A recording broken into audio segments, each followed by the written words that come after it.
good things must come to an end.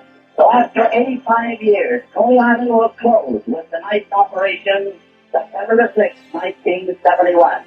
Coney Island has played a part in the lives of several generations. Now we must look to the future. A new park, a new home, Kings Island. I promise you, it will be more than you could ever dream. A true visionary is about to receive the amusement industry's highest honor. Gary S. Wachs, whose vision led to the development of Kings Island, will be inducted into the International Association of Amusement Parks and Attractions Hall of Fame on November 17th during their International Expo. From his start at Cincinnati's Coney Island to overseeing the creation of Kings Island, Kings Dominion, and Canada's Wonderland, Wachs helped shape some of North America's most iconic parks. His leadership and foresight transformed regional amusement parks into destination resorts, leaving a legacy that continues to inspire today. He's Ryan, I'm Don, and welcome to another episode of Tower Topics.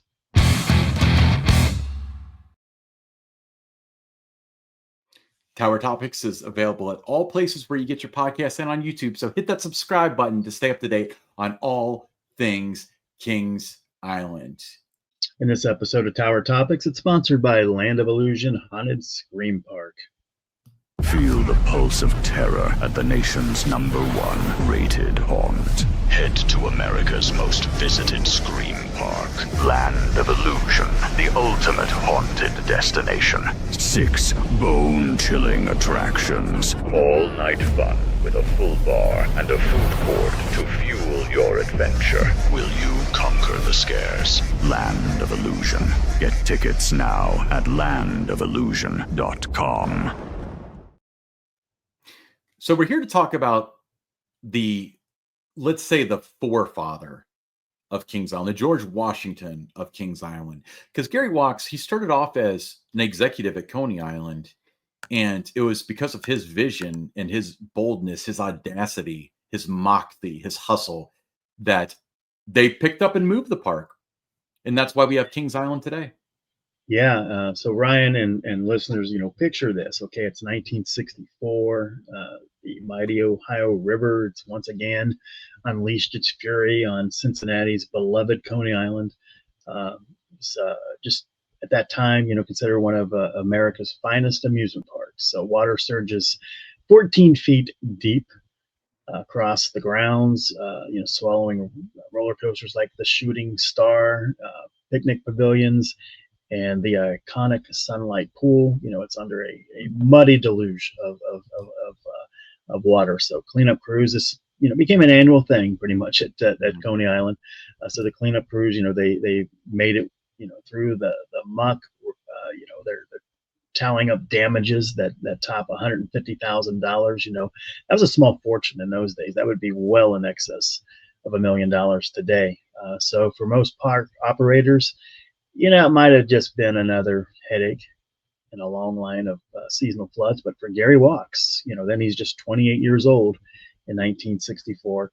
It was the wake-up call that sparked a revolution in American amusement parks. Wachs, the son of Coney Island President Ralph Wachs, he wasn't content to keep the park, to keep bailing them out of the family, legacy, with always having to spend money, to get the park ready to go the next season because of these floods.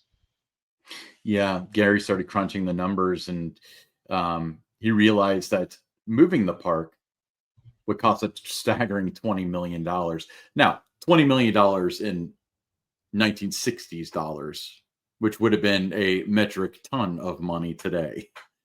Yeah, you're looking at what, $300-400 million, that it would have cost, by the time they moved it. I mean, it was up there. It was $30 million back then, but now today that would just be a tremendous amount with that. But relocating the whole park, that was going to cost a staggering amount of money, as you mentioned. Sunlight Pool alone, that would have been $400,000, and back then. So, it was built for, it was $400,000 when it was built, so imagine what that would have cost. That would have been about $2 million. Yeah. just uproot that and, revive it at Kings Island. Wachs, he was born into a legacy of leisure.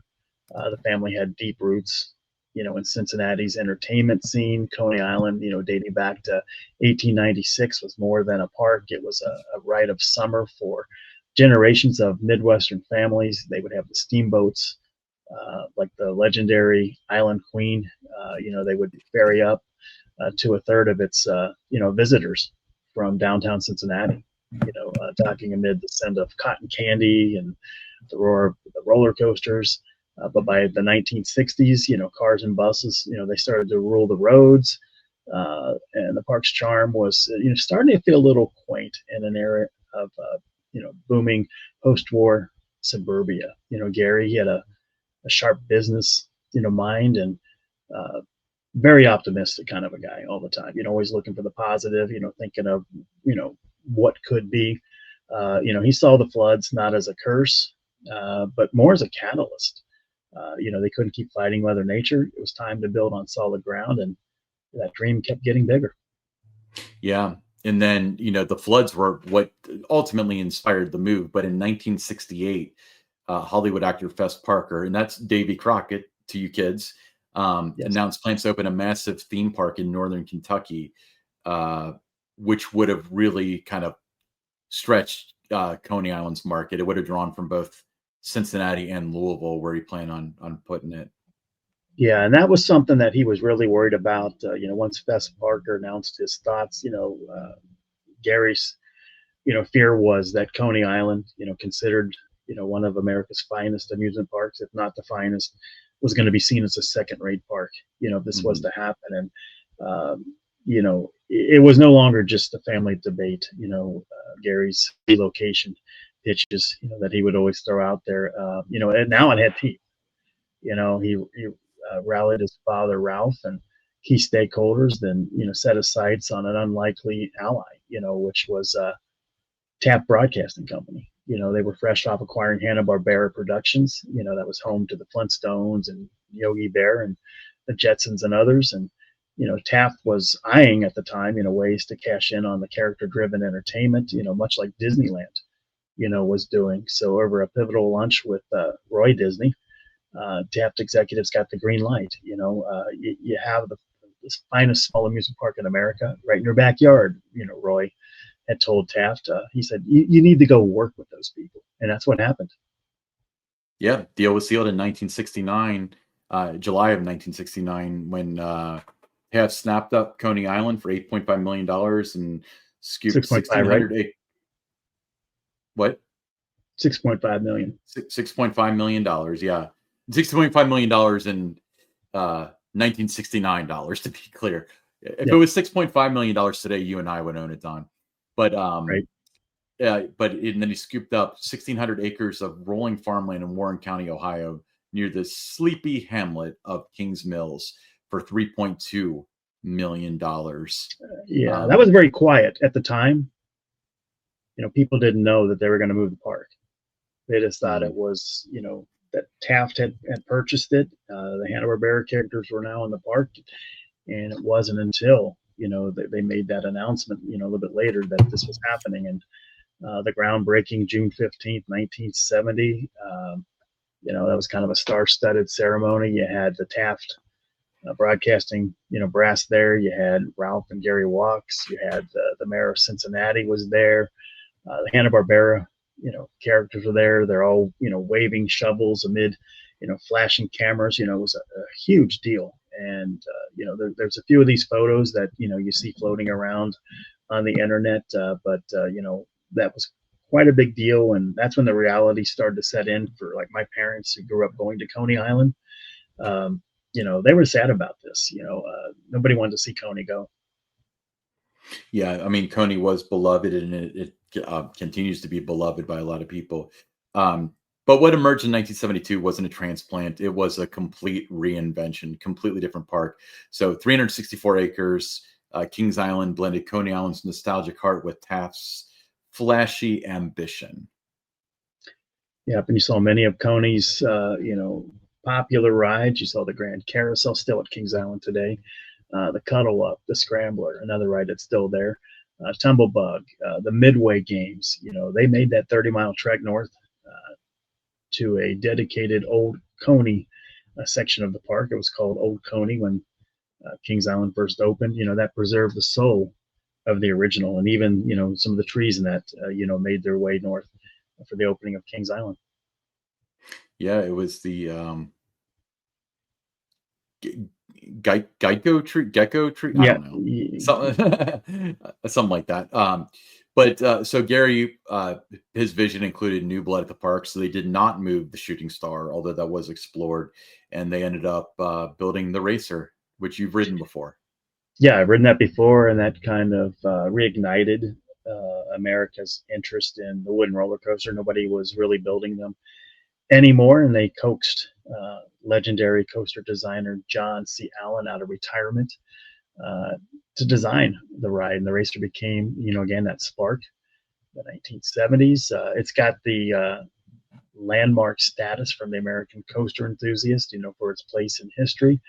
And and a quirky first, Kings Island, introduced pizza to the amusement park industry. A lot of people don't know that, so that forever changed a park fare from what had been, hot dogs, hamburgers. You might have been able to get like chicken tenders, but Kings Island was the first to do pizza. Yeah, very much highlighted in Evan Ponstengel's book, Kings Island: A Ride Through Time. I think Gary actually was the one that narrated this part, but they were looking for something different. They didn't know if pizza would work. And the way that La Rosa's fell into it, if I recall, was that they were willing to supply them. Like, so Kings Island owned the restaurant.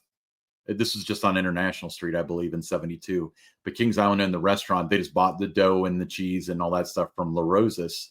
And was it branded as La Rosa's at the time? I think No, that came later. not the first year, wasn't. No, the first few years. But it was one of those things that as Kings Island was being built, that was a space that they didn't have anything for either.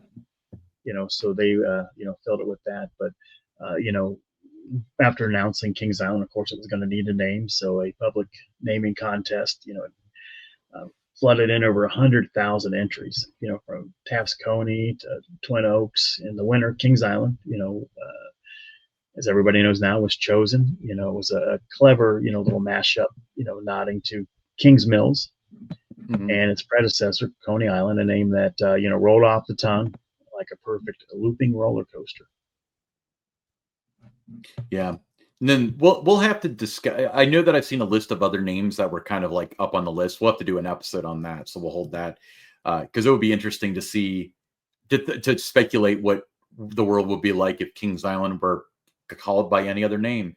But here we are, 54th season, and Gary's story, it seems timeless. Gary is fortunately still with us as of this recording. He did speak at the 50th birthday of Kings Island in 2022. And his legacy lives on today. It does. So if you have any, what's your favorite Kings Island memories? Share those in the comments. If you were somebody that went to the park when it first opened in 72, what were your thoughts? If you'd gone to Coney Island for years, that was your family tradition, and that to go to Coney Island, and now all of a sudden you're making the trek to Mason to go to Kings Island. Maybe what your impressions of Kings Island was at the time when it first opened. I know, initially a lot of people, their thoughts were, and like a lot of things in Cincinnati, people hate change in Cincinnati. A lot of people didn't like it initially, but they certainly warmed up to it. So, share those memories with us in the comments, and, again, enjoy it. Gary's going to be going into the IAAPA Hall of Fame, and joining Gary in the IAAPA Hall of Fame class of 2025 are Keith James, who has ties to Kings Island. We have Gerardo, Ortega, Oninger, Dolly Parton, and Sue Ju Gang. Yeah. So congratulations to all those people, but especially our Kings Island alum, Gary Wachs and Keith James. Don, let's kick this off by thanking our Prestige members. Let's give a big shout out to Miss Mandy, 1983, Lil Mac, 21, Brian Hauser, 330T, Aaron Bort, Jacob Fix, Damon Barnes, Dakota Cole, Eric Groud, Dustin Jackson, Songster Smiku, Medic 302, Eastern Coaster guys and girls, Justin Y, Mike Garrett, and Galaxy B-Boy. Thank you guys so much for supporting Tower Topics at the highest level. That's the prestige level. If you want to be involved in Tower Topics, there's a link in the description. Members get early access to the videos, exclusive content, exclusive live streams, and some tiers you can get some free stuff. So hit that link in the description if you're interested. Starts at just $2.99, which is less than a cup of coffee where I drink it. You know, Ryan, our listeners may notice if you're watching on YouTube, you're wearing a shirt that says, I hate Tower Topics. If somebody wanted to get that shirt, where can they buy it? So we've got our own online store. It's store.towertopics.com. You know, you can get your favorite I Hate Tower Topics t-shirt. There's also other things available. Pro Tower Topics, as you can see my hat right here. It's a new logo. We've got the old logo. And then this is kind of a fan favorite here. The script logo, kind of like, you know, with the park cells, but it says Tower Topics. It's available in several different colors. And then we've got, this is just a hat, but we've got an alternate logo here too. This has been super popular. So store.towertopics.com is where you want to go for all your for and against Tower Topics needs. All right. We'll be right back with the listener questions.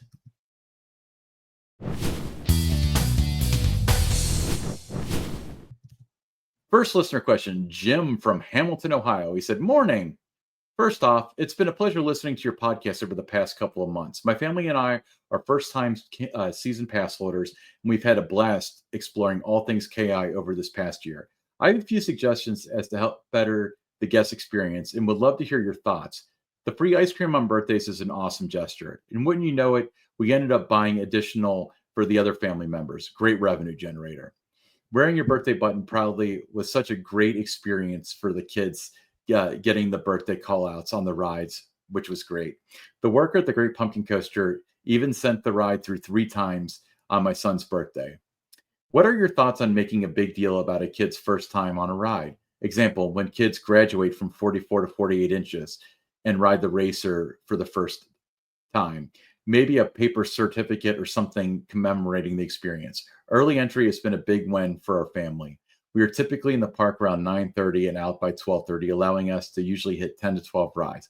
However, there have been many times when we book it, for example, to Mystic Timbers, but stand outside the entrance for 15 to 20 minutes waiting for testing to be completed.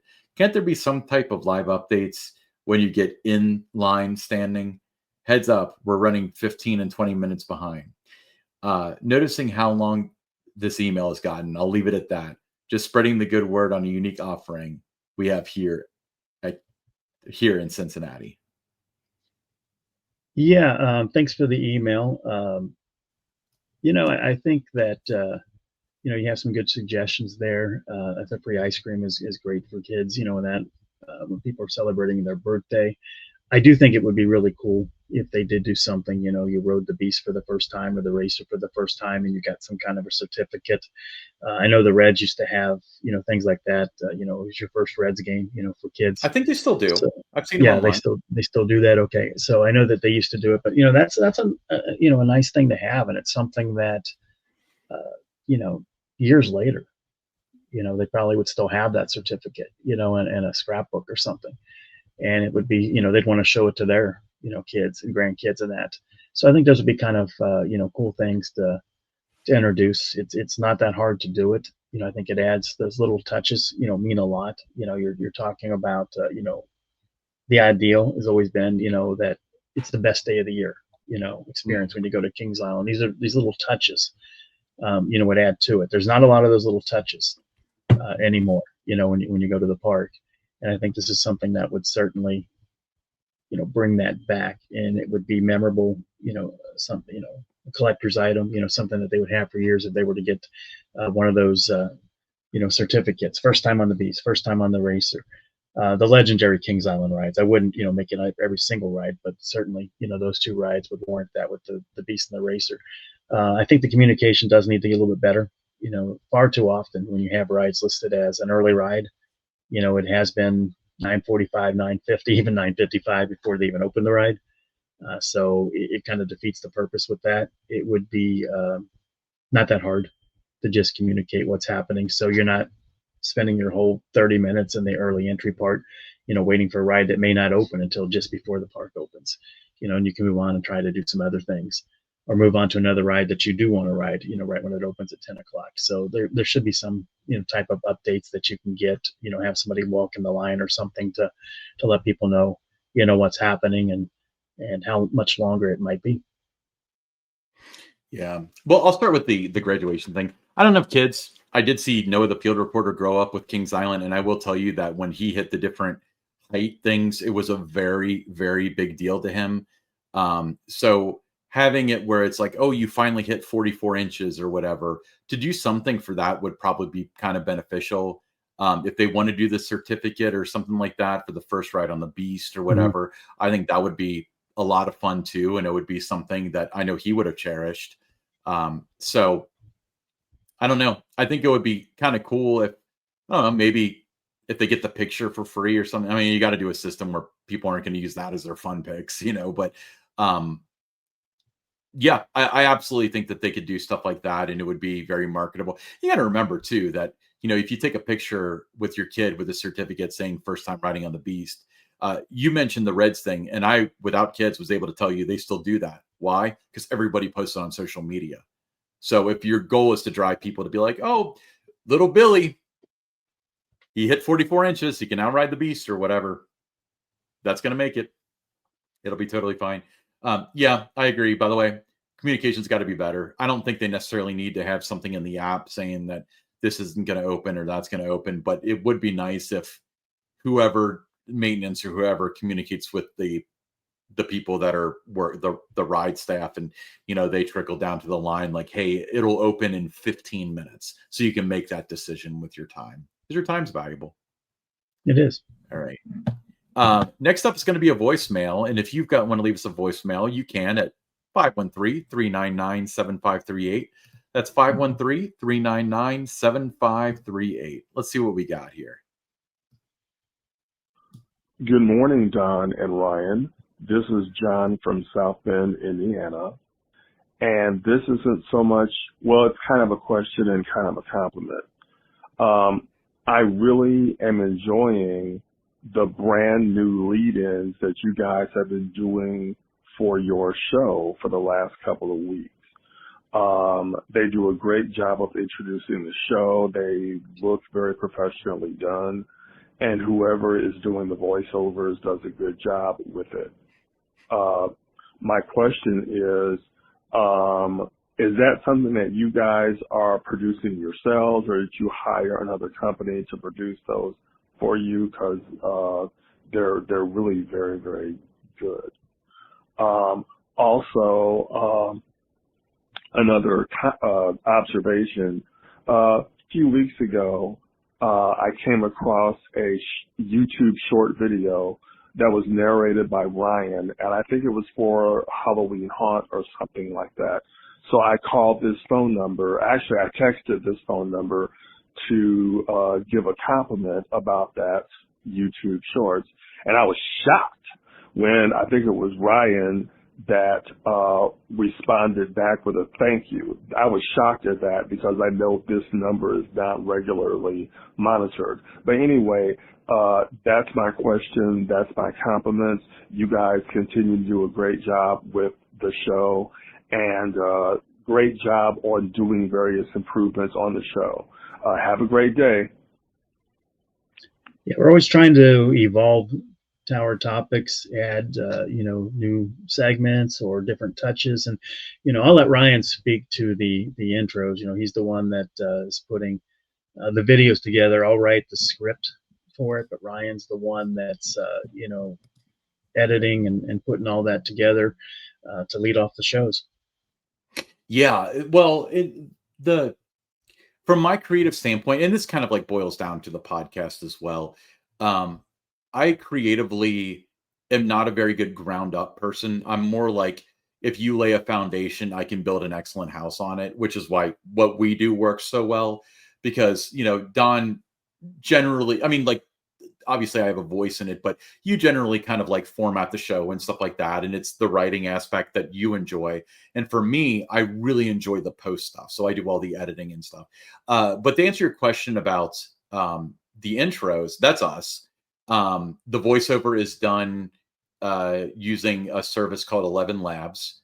And that's the only part that's not like done directly by me. And the only reason I'm using that is just so it's a different voice than mine and Don's. I can actually clone one of our voices with that software too. Creepy. But the the you know, Don writes the script, and it's I'll dump it in there, and then that'll be a little bit of back and forth where it's like, that's not energetic enough, like make it more like a announcer or something. You know, we can do all that stuff. But then, you know, obviously the audio is you know, outputted as an MP3, and from there I just kind of edit the footage on top of you know, what we have now. And then if you like the music, one of the people, you know, member of the show, good friend of ours, Frankenberry, he there was, you know, he's the one that did, like, when we do the outro where you see like the windows where it's like you can subscribe or do whatever. That song, he just randomly, you know, sent me a message on Facebook like, hey, I wrote a song for Tower Topics. And then he kind of ended up getting roped into kind of being our musician. So a lot of the stuff, if you hear music that's that you have during that, it's his. And the cool part about him is such a big fan of the show and such a talented guy that he's got these like all over the place.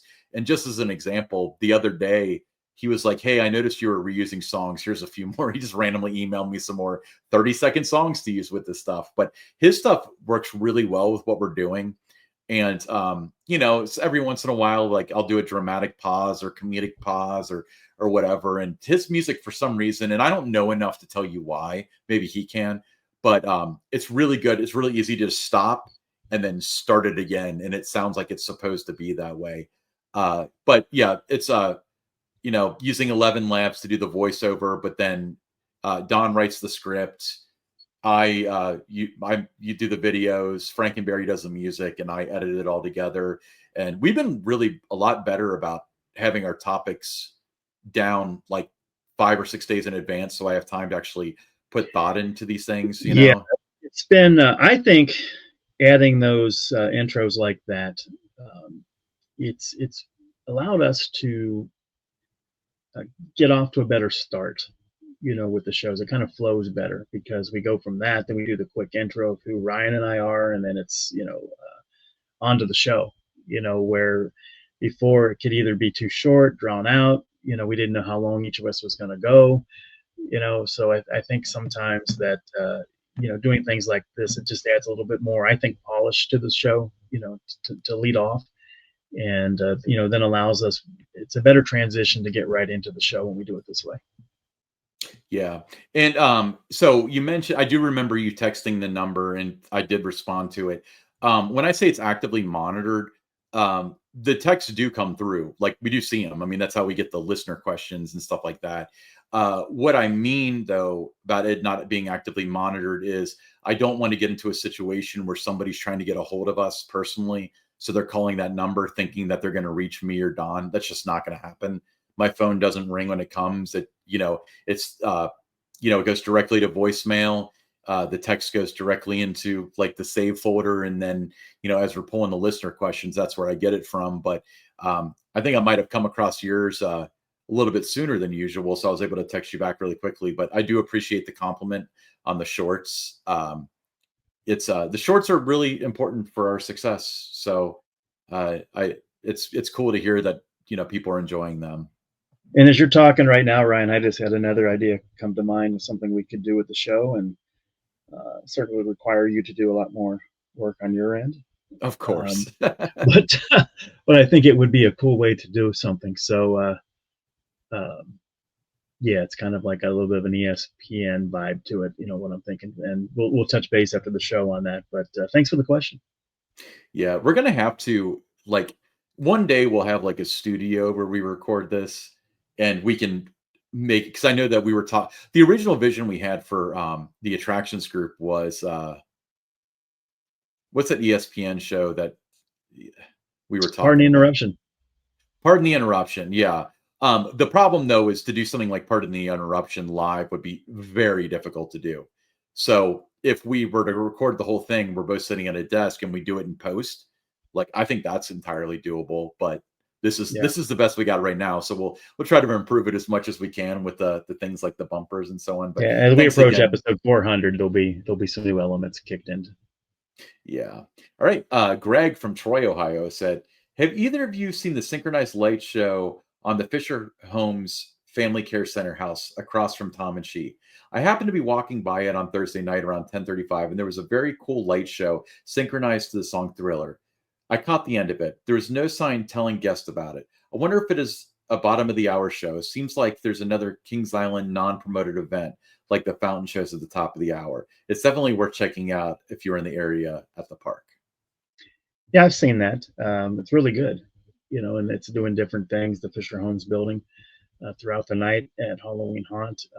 They do something similar during Winterfest, with it. So that's something I think it's a little different though in terms of promoting that. That would be more of a just blends into the environment, the atmosphere of Halloween Haunt, versus the fountain show, which is something, to me, it feels like a standalone thing that you want guests to see and experience, and not enough of them do, just because there's not enough awareness for that. But I've checked it out. It is worth hanging out over by Tom and She just to watch what it's doing throughout the night. So if you're going to Halloween Haunt, one of the final couple of weekends, be sure to check that out. So what Greg missed, and which I think you might have missed too, because you didn't allude to it, that's actually a lantern activation for the haunt lanterns. That's what that is. So it's not on the half hour or anything like that. Somebody with the lantern has to walk up and activate it, which means that it happens more often than every on the 30 minutes or whatever. But that's also why they can't really advertise it. Yeah, because it's infrequent and everything, right? Well, it's not just infrequent, but also it's kind of like you could use that as a segue. You can get this lantern. By the way, they haven't really marketed the lanterns, which they should, because that's still a really cool program.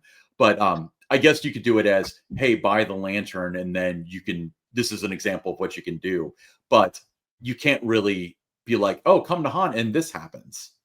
Yeah, so I kind of understand why they strayed away from advertising that in a way that I don't dissent, as if like the fountain show is kind of like that. You know what I mean? Yeah, I've just seen it, the nights that I've been to haunt, different times walking through there, you just see it do what it does, and it's really cool. So I did not know, because I have not bought the lantern. I didn't know that was one of the activation points. I haven't paid a lot of attention to that. I should. Yeah, there's 2 lanterns. There's a new one for 2025, and it vibrates, and you have to hit the button to tag other people, but apparently the battery lasts longer for that reason. That's going off on a tangent. Nobody wants that. All right. Thanks for the question, Greg. If you got your own listener questions, send them our way. hosts@towertopics.com. That's HOSTS @towertopics.com. If you don't want to send us an email, you can send us a text or a voicemail. 513-399-7538. That's 513-399-7538. If you send us a text, we'll read it. If you send us a voicemail, we might play it on the show. All right, everybody. I'm Ryan. That's Don. And this is Tower Topics.